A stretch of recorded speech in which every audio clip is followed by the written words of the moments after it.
আলিফ উপরের দাঁতের আগা নিচের ঠোঁটের পেটে লাগবে, এক ঠোঁট আরেক ঠোঁটের সাথে লাগবে না।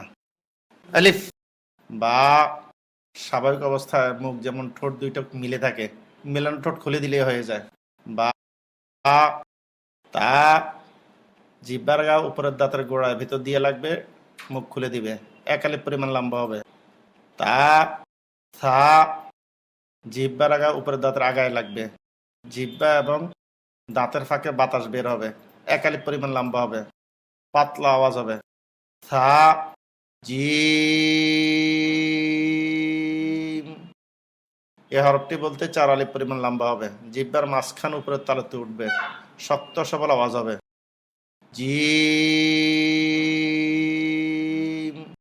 হা এ হরফটি 1 আলিফ পরিমাণ লম্বা হবে, কন্ট্রোলের মাঝখান থেকে গরম বাতাসের সাহায্যে উচ্চারিত হবে, বাংলা আকার প্রকাশ পাবে।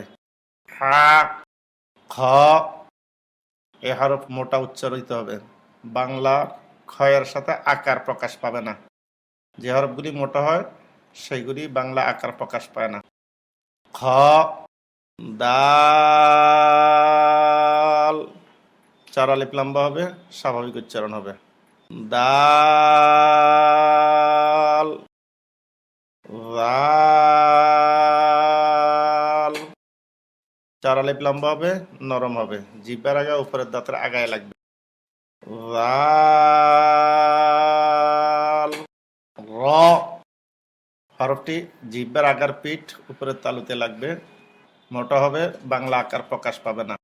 র ঝা এই হরফটি বলতে কিছুটা লিক বা পানসার আওয়াজের মতো আওয়াজ হবে, 1 আলিফ পরিমাণ লম্বা হবে, বাংলায় অন্তস্থ জ আকার প্রকাশ হবে। ঝা সিন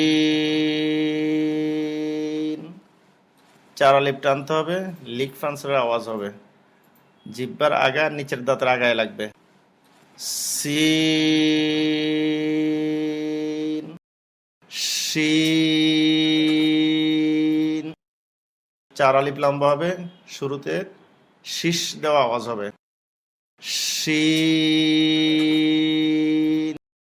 সদ বাকি হরফগুলি শেখার জন্য চ্যানেলটি ফলো করুন, লাইক করুন, পাশে থাকুন।